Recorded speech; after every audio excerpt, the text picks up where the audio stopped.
Well, gang, it looks like I'm actually going to do a recipe today almost exactly the way I read it.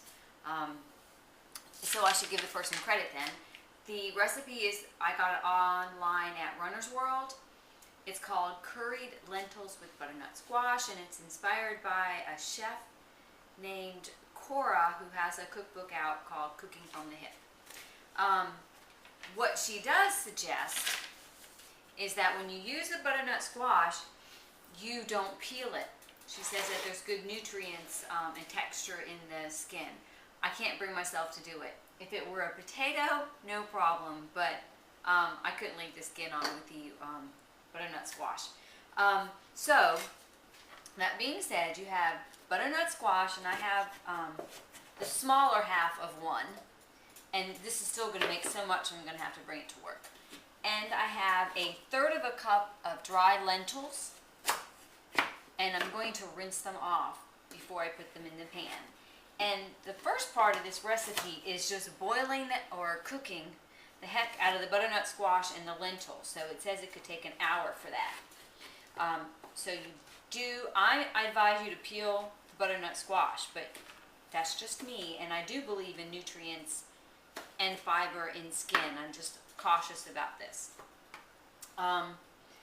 Then after we do this for an hour, when I turn the camera back on, we're going to put everything in a baking dish with some spices. And the spices for today are very good as well. They are, and I have modified her recipe only in amounts. And this time I actually measured some things. So, a teaspoon of grated ginger root. Here's the ginger root. I've never grated it before today, but I just used a regular cheese grater. And I have a teaspoon of it. Then I have a teaspoon also of curry powder, and about 1/2 teaspoon, a little bit less, of chili powder. Now she calls for cooking it with oil. I think that after I take the finished dish out of the oven, I may drizzle 1 teaspoon of olive oil over the top, because you do want to have some fat with all these vegetables. It will help them become absorbed in your body and used for fuel. I just knocked over my curry powder, but I'll get that up. But you don't necessarily want to cook in it, because that changes the health promoting properties of the oil. So it says to take a large pan, deep pan, put in your lentils, cover them with water, and like I said, I have 1/3 of a cup of dry lentils. I'm going to rinse them off.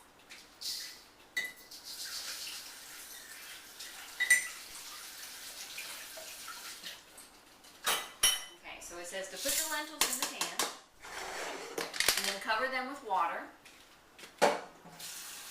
And you're going to bring the lentils to a boil, and then you're going to reduce the heat. And then you're going to add the butternut squash, and you're going to cook that for about an hour until the butternut squash, an hour or less, until the butternut squash is soft. So you'll want to keep an eye on it in that hour to make sure that all your water hasn't evaporated and that your butternut squash doesn't completely turn to mush, because you are going to want to separate it out from the lentils. So I don't think I need to keep the camera on for this. When this begins to boil, I'll reduce the heat to more of a simmer. I'll put in those chunks of butternut squash, and let's see if she tells us to cover it, because I'm not sure. Oh, right now I'm supposed to have covered it. So you put the lentils in here, cover this, bring it to a boil, and then you're going to add the squash and simmer until it's soft. It doesn't say anything about the lid, so you make your own decision on that part. And then I'll show you basically just mixing it up in the dish and baking it in the oven. Okay, I noticed that I have a bit of a challenge now. I simmered the butternut squash and lentils for not quite an hour, and I did cover it back up when it was simmering, but I left it open about 1/4 inch. But it says that you remove the butternut squash with tongs, and I don't have any. So I have a slotted spoon and a big fork. I'm not sure which one is going to work best. But the point is that you take the butternut squash out of here, and then you're going to mash it. So you I don't think it matters if a couple of lentils get in here because we're mixing it all together anyway. So, take out the butternut squash. You're going to mash it with a fork or a potato masher if you have one. And after you're also going to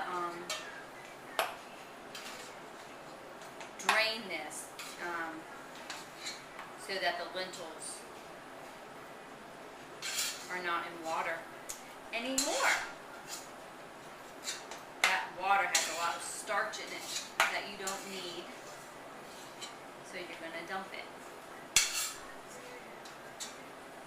So what I'm going to do, get all these pieces of butternut squash out, drain the lentils, mash the butternut squash, and then mix the lentils in the mashed squash and add my curry, chili powder, and ginger. Then I'm going to bake it in the oven, which I have heating now to about 350. Her recipe says 400, but I'm using a glass pan and I'm not comfortable doing 400. Lost a couple of squashes on the side of the stove.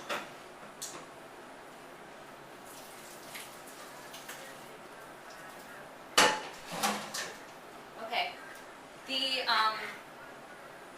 lentils are draining, so I'm using that big fork of mine here to mash these up. And she said that the skin on these would be fine and that they would mash up too, but I'm curious if anybody tries it with the skin on or has done butternut squash with skin on it before. Alright, I think that's plenty well mashed. Lentils back in. And I had already dumped my spices out of the measuring spoons. Uh-oh. I think maybe the name for my video should be something, or the name of my show should be The Disorganized Chef. Okay, scooping up all my spices, dumping them in here, mixing them well, and then I'm going to bake it in that pan for about, oh my gosh, she says 20 minutes, but I don't know why. I'm going to bake it for 10 minutes. And then when I take it out, I'm going to drizzle a teaspoon of olive oil across the top. Okay, here is the finished baked butternut squash and lentils. Very high protein. And true to my word, I'm going to add a teaspoon. If I can find my teaspoon, well, I can't here. This is a half a teaspoon. Some fuzz on it. Okay. I'm going to just drizzle a little bit of oil because it will help you absorb those wonderful nutrients. And now you have a nice warm dish that you might want to serve at Thanksgiving or anytime, you know, because I guess all of you don't live in Florida, so you are having some very cool or cold days, and this will warm you and your family right on up.